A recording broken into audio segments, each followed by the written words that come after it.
Obedecer a Dios no siempre trae comodidad ni reconocimiento.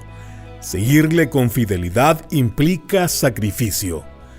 Es común pensar que responder al llamado de Dios traerá puertas abiertas y bendiciones visibles, pero en realidad es una invitación a una misión exigente, en medio de un mundo que muchas veces rechaza tanto el mensaje como al mensajero. Bienvenido a Sabiduría para el Corazón con el pastor Stephen Davey en la voz y adaptación de Daniel Cuquín. Hoy, en nuestro estudio del Evangelio de Lucas, descubriremos 7 verdades impactantes que Jesús entregó a sus discípulos. Verdades que siguen vigentes para todo aquel que desea seguirle hoy. Acompáñanos en esta lección titulada La verdad sobre el llamado de Dios. Casi al final de la Segunda Guerra Mundial, un avión que transportaba a 24 miembros del ejército estadounidense se estrelló en medio de la densa selva de Nueva Guinea. Solo 3 sobrevivieron y su estado empeoraba rápidamente.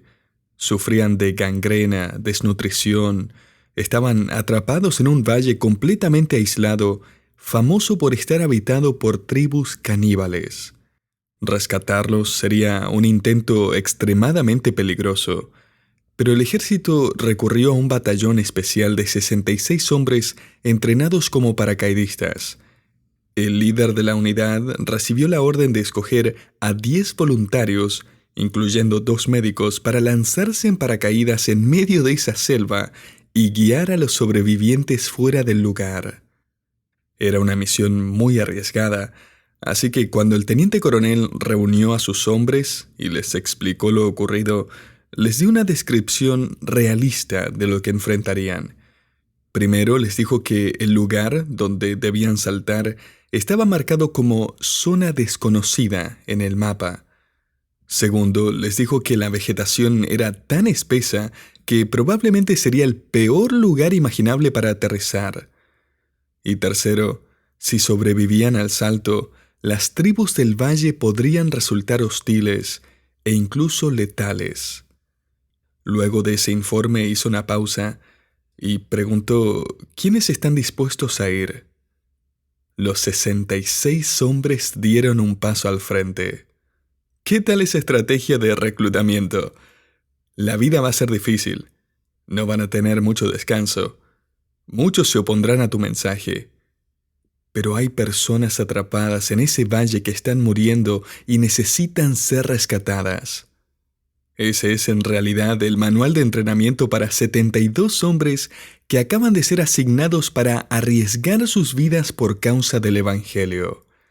Antes de enviarlos, Jesús les entrega una perspectiva honesta de lo que van a enfrentar. Les da expectativas realistas, un enfoque claro y una misión definida. Le invito a que abra su Biblia en el capítulo 10 del Evangelio de Lucas, donde encontrará ese manual de entrenamiento. Y de hecho, esta sesión de entrenamiento ocupa casi la mitad del capítulo.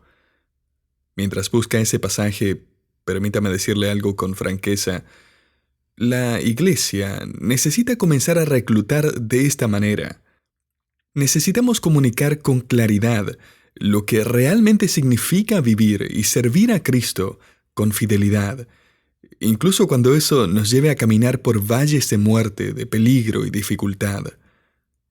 Lamentablemente, hoy en día, la estrategia de reclutamiento de muchas iglesias se parece más a una invitación a un centro vacacional que al llamado a una misión de rescate.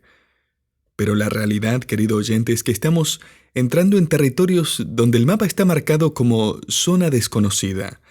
Son terrenos no explorados.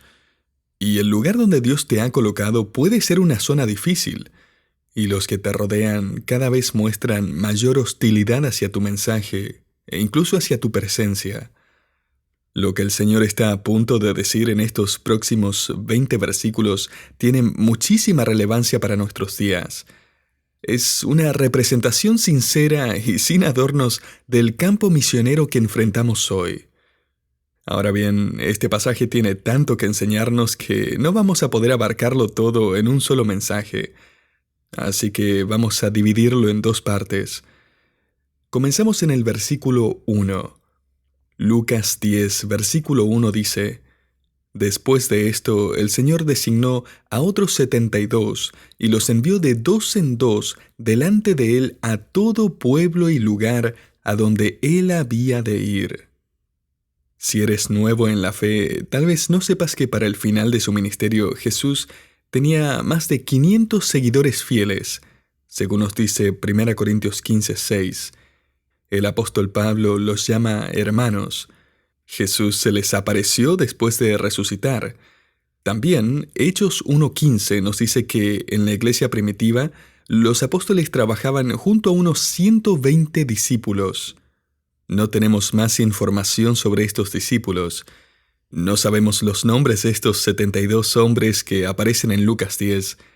De hecho, lo único que sabemos es que están a punto de ser designados por el Señor y enviados como representantes oficiales de Cristo. Y aún así sus nombres no aparecen en ningún registro de la historia de la iglesia. En otras palabras, aquí no hay figuras de renombre, solo gente común y corriente, hombres con menos de 3 años de entrenamiento bajo la enseñanza directa del Señor. ¿Quiénes eran ellos? ¿De dónde salieron? Bueno, un autor sugiere que entre ellos probablemente había hombres que habían sido sanados por Jesús, ciegos, leprosos, personas que ya no podían reintegrarse fácilmente a la sociedad judía. Muchos de ellos tal vez habían perdido a sus familias, contactos, sus hogares, y además habían sido transformados por alguien que ahora era rechazado abiertamente por los líderes religiosos. Lo cierto es que a Jesús no lo seguían las celebridades, sino servidores, voluntarios, dispuestos a entregar su vida por su comandante en jefe. Me gustaría notar un detalle en el versículo 1, y es que el Señor los envió de dos en dos. Eso no solo ofrecería ánimo y compañía en el camino, sino que también cumpliría con el requisito del Antiguo Testamento de contar con 2 testigos para validar un testimonio. En este pasaje vamos a encontrar varias verdades para el día de hoy, y una primera verdad que vale la pena subrayar la encontramos en la palabra designar. Jesús designó a 72 hombres. Y este es el primer principio. Dios te ha designado para un lugar y ha preparado ese lugar para ti. Lucas escribe en el versículo 1, Después de esto el Señor designó a otros 72 y los envió delante de él. Esa palabra, designó, se refiere a una persona nombrada para un cargo específico. Mire, Jesús no estaba simplemente reorganizando vidas al azar. No los estaba lanzando sin rumbo como hojas al viento. Cada uno de ellos formaba parte de su plan divino, y cada lugar al que irían había sido determinado por su voluntad soberana. Ellos fueron designados por Dios para ese lugar, y ese lugar había sido preparado por Dios para ellos. Y sabe que eso sigue siendo cierto hoy. Eso no solamente fue para ellos, sino también para ti. No estás en ese vecindario por casualidad.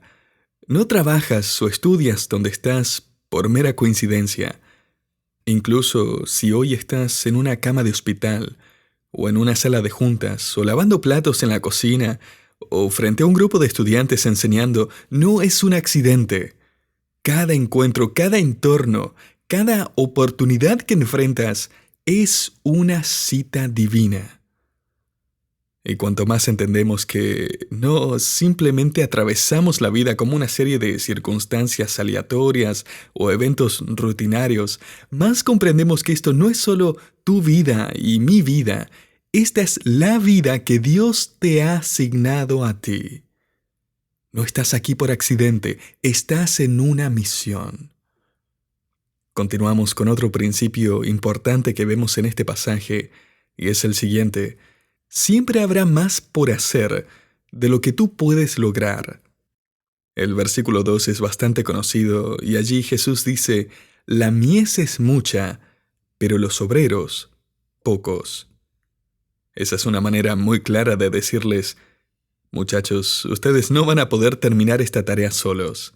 Esta obra es mucho más grande que ustedes. De hecho, ni siquiera alcanzan a imaginar cuán grande es, porque es global. Querido creyente, siempre habrá más por hacer. El potencial de la cosecha será mayor que la cantidad de obreros disponibles. Dicho de forma práctica, siempre se van a necesitar más voluntarios. Mire, hasta ahora no he conocido ningún ministerio, ni dentro ni fuera de la iglesia, que tenga una lista de espera para servir.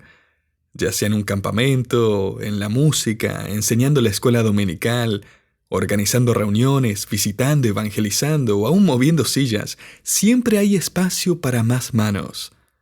Y si tú ya estás sirviendo en alguna área, no pasará mucho tiempo antes de que te des cuenta de que hay más por hacer de lo que tú puedes hacer. ¿Significa eso que hay que empezar a orar por una tarea más fácil?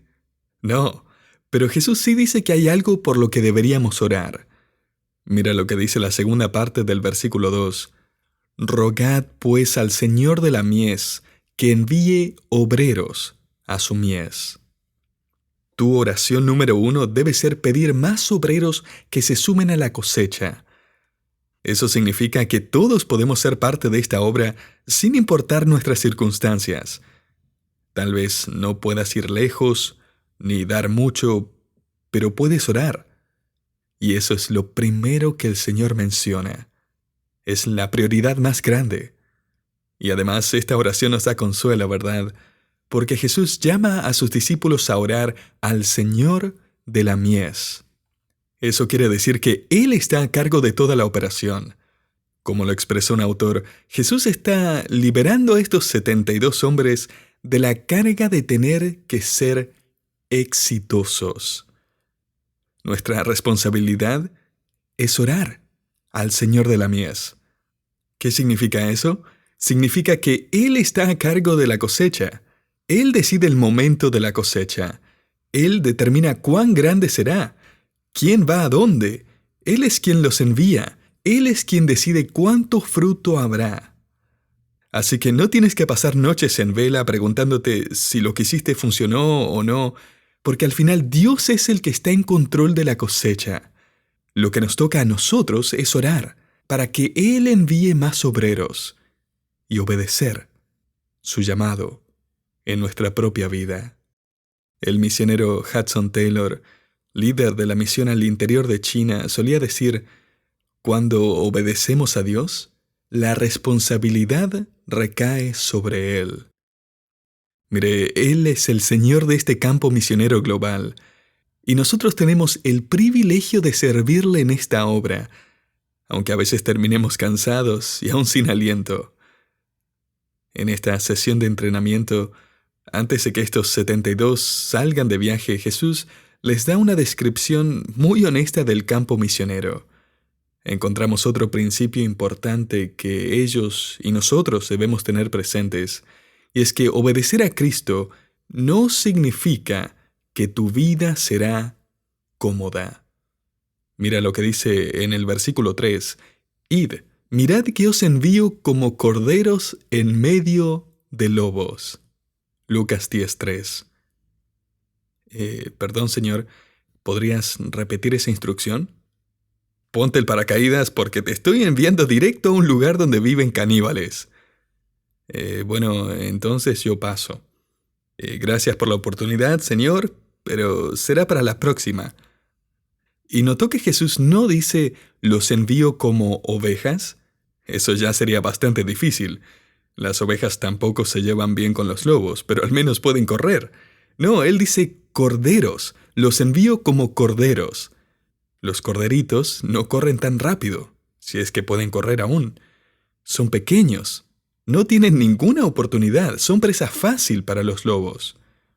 Jesús aquí les está advirtiendo a estos hombres que enfrentarán una fuerte oposición, incluso persecución.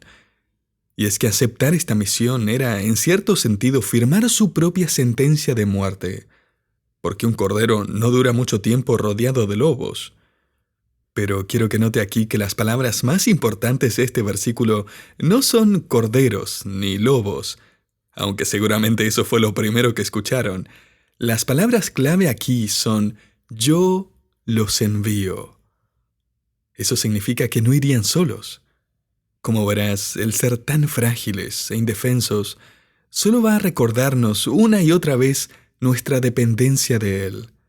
Si vivimos o morimos será según el plan y con el permiso de Dios, porque Él nos ha enviado.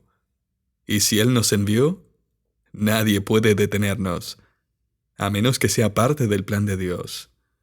Jesús mismo iba a ir delante de ellos para mostrar lo que significa ser un cordero rodeado de lobos. El Cordero de Dios sería finalmente entregado y crucificado según la voluntad soberana de Dios. Así que antes de salir, Jesús les da a estos discípulos una perspectiva honesta de lo que significa vivir para Él. Obedecer a Cristo no hará automáticamente que tu vida sea más fácil. De hecho, vas a enfrentar oposición, te vas a meter en problemas, incluso cuando solo estés haciendo lo correcto. Puede que te metas en líos simplemente por ser un buen trabajador, por cumplir con tu deber, o quizás por una sola razón, y es que la gente sabe que eres cristiano. Te señalarán por no seguir la corriente, por no reírte de ciertos chistes, por no participar en ciertas conversaciones. Tal vez solo intentaste ayudar, pero solo eso bastó para que te marginaran. Eso me recordó una historia graciosa que alguien me contó hace poco. Venía de una nota que salió en el periódico con el título «Solo quería ayudar». Resulta que un pastor iba caminando por la calle cuando vio a un niño pequeño estirándose en puntas de pie, tratando desesperadamente de alcanzar el timbre de una casa del otro lado de la calle. El pastor cruzó la calle, se acercó con amabilidad, le puso la mano en el hombro y sonriente tocó el timbre por él con firmeza.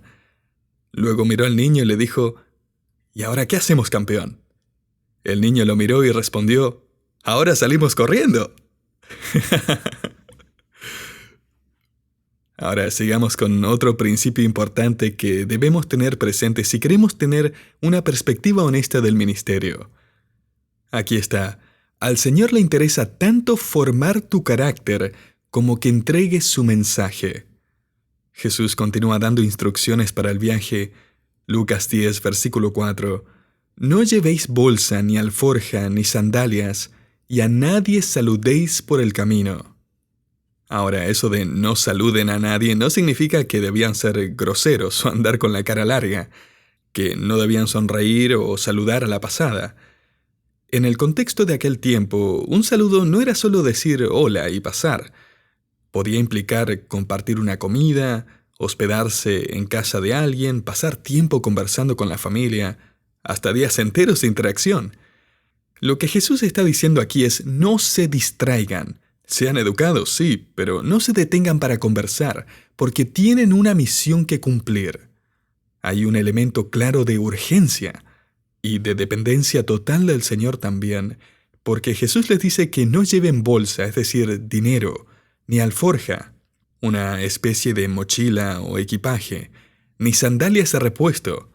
Y eso no es porque no tuvieran tiempo para empacar, ni porque querían aparentar pobreza. De hecho, esto no se trataba simplemente de cómo ir a predicar. Esto era una estrategia del Señor. Era una experiencia de formación. Era un viaje donde aprenderían a confiar en Dios para absolutamente todo. No tendrían dinero para hospedarse, no llevaban comida ni agua. Cada comida sería una respuesta directa de Dios. Cada cama donde se recostaran, un pequeño milagro de su provisión. Era una forma de desarrollar algo que Hudson Taylor, el misionero a China, solía llamar una conciencia de Dios. Una conciencia constante de que Dios está consciente de ti. Hudson Taylor, a quien he mencionado un par de veces ya, sirvió a Cristo en China durante 50 años. En una ocasión, mientras visitaba los Estados Unidos, lo invitaron a predicar en Nueva York. Un pastor lo acompañó a la estación de tren, planeando sorprenderlo con un boleto que había comprado el día anterior. Al llegar, el pastor le preguntó con naturalidad: ¿Y ya compraste tu boleto? Hudson Taylor respondió con calma: No tengo dinero para comprarlo. Entonces el pastor, sonriente, sacó el boleto que había guardado y se lo entregó. Pero no pudo evitar decirle: Si yo no hubiera comprado este pasaje ayer, tú no podrías viajar hoy. No tenías el dinero, pero aún viniste a la estación. Tu fe es impresionante. ¿Cómo sabías lo que iba a pasar? A lo que Hudson Taylor respondió: Yo no lo sabía, pero mi padre sí. Mire, querido oyente, así es como se aprende a vivir dependiendo de Dios. Porque a veces en el servicio al Señor nos enfocamos tanto en lo que Él hace a través de nosotros, que olvidamos lo que Él hace por nosotros. Y en esos momentos en los que vemos su provisión, solo podemos decir: Mi Padre lo sabía. En el caso de estos discípulos, parte de esa provisión incluiría un lugar donde quedarse. Jesús les dice en el versículo 5: En cualquier casa donde entren, digan primero: paz sea a esta casa. La palabra que Jesús usa aquí para paz es Irene en griego y refleja el concepto hebreo de shalom. O sea, no es solo un saludo cortés, es mucho más que eso. Es como una bendición, como decir: que Dios esté con esta casa, que el Señor esté con cada uno de ustedes. Ahora continuemos en el versículo 6. Y si hay allí un hijo de paz, vuestra paz reposará sobre él, pero si no, se volverá a vosotros. En otras palabras, algunos creerán el mensaje de paz y compartirán esa bendición contigo, pero otros la rechazarán. Continuando, encontramos otro principio que quiero destacar y surge del siguiente versículo. Dice mucho sobre nuestra actitud hacia las personas. El principio es el siguiente: no olvides que las personas que encuentras están para ser servidas, no para ser usadas. Mira el versículo 7: y quedaos en esa misma casa, comiendo y bebiendo lo que os den, porque el obrero es digno de su salario. No andéis de casa en casa. Probablemente estos discípulos no permanecerían mucho tiempo en cada aldea. Después de todo, uno puede agotar la hospitalidad rápidamente. Benjamin Franklin lo expresó con algo de humor y bastante realismo cuando escribió: Después de 3 días, tanto el pescado como los invitados empiezan a apestar. Y luego añadió: a veces ni siquiera se necesita tanto tiempo. Mire, Jesús está diciendo: si una familia te ofrece hospedaje, quédate allí. No busques una casa más cómoda. No vayas subiendo de categoría, por así decirlo, mientras avanza tu estadía. Y ese principio, querido oyente, también ayudaba a prevenir algo importante: que las personas del pueblo empezaran a competir entre sí por la atención de los discípulos. Recuerda que estos hombres estarían sanando y haciendo milagros, y cualquiera querría tener en su casa al que curó a un paralítico o a un ciego. Eso podía poner su hogar en el mapa, por así decirlo, ¿no? Pero otros podrían sentirse desplazados, como si su casa no fuera lo suficientemente buena. Y es por eso que Jesús, en su sabiduría, les dice: quédense en la primera casa que los reciba. Hagan de esa casa su base de operaciones, mientras sigan invitándolos a quedarse allí. Y de allí se desprende otro principio importante, y es el siguiente: prepárate para que Dios te saque de tu zona de comodidad. Note el versículo 8: y en cualquier ciudad donde entréis y os reciban, comed lo que os pongan delante. Jesús dice: come lo que te sirvan. Recuerdo un poema corto que mi mamá, misionera también, nos enseñó a mis hermanos y a mí mientras viajábamos visitando hermanos en la fe. Probablemente lo sacó de este pasaje y decía: donde Él me guíe yo iré, y lo que Él me dé, yo tragaré. Funciona en el campo misionero y también en el comedor cuando tus hijos no quieren cenar. Pero el punto es este: mucha gente piensa que servir al Señor va a ser igual a la vida que ya conocen, que van a poder hacer lo que quieran, disfrutar de lo que les gusta, comer lo que prefieran, pero no es así. Si decides servir al Señor, prepárate. Él te va a sacar muchas veces de tu zona de comodidad. Hay un principio más que me gustaría destacar aquí. Este es el principio número 7. Asegúrate de reflejar toda alabanza y gloria hacia Dios. Mira el versículo 9. Y sanad a los enfermos que en ella haya, y decidles, se ha acercado a vosotros el reino de Dios. En otras palabras, los milagros solo eran actos de compasión, eran señales de que el rey había llegado, aunque el reino en su plenitud todavía estuviera por venir. El profeta Isaías había anunciado que cuando el reino de Dios se acercara, los enfermos serían sanados. Así que cada milagro era como una campana anunciando que el reino ya estaba a las puertas, porque el rey estaba cerca. Imagínate la emoción en esos pueblos.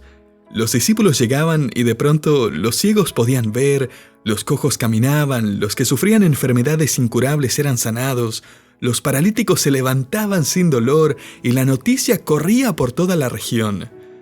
Los líderes del pueblo querían conocer a esos hombres. Las multitudes querían honrarlos. No faltarían las invitaciones, los regalos, los ofrecimientos de alojamiento y comida. Pero Jesús fue claro. Mientras sanan, mientras sirven, mientras son usados por el Señor, díganles, el reino de Dios se ha acercado. En otras palabras, esto no se trata de ustedes. Esto es sobre el reino. Esto es el poder del Rey. Esto es solo un anticipo de lo que vendrá. El Rey está cerca. Así que cualquier elogio, cualquier reconocimiento, cualquier honra debe ser dirigida hacia Él. Porque solo a Él le pertenece la gloria y la honra y la alabanza por los siglos de los siglos. Amén.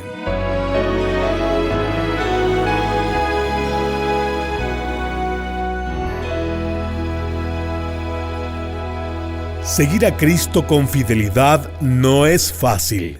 Como hemos visto hoy, muchas veces su llamado nos lleva directo al corazón de la dificultad. Pero saber que Él es quien nos envía, lo cambia todo. Gracias por acompañarnos en Sabiduría para el Corazón, una producción del Ministerio Sabiduría Internacional. Hoy estudiamos la lección titulada La verdad sobre el llamado de Dios, parte de nuestra serie en el Evangelio de Lucas, en el centro de atención. Si estás enfrentando oposición en tu servicio al Señor, queremos animarte. Escríbenos tu petición de oración a través de nuestro sitio web sabiduriainternacional.org. Allí encontrarás herramientas que pueden ayudarte a seguir adelante con fe y convicción. Soy Hugo Zúñiga y nos encontramos en nuestro próximo programa. Bendiciones.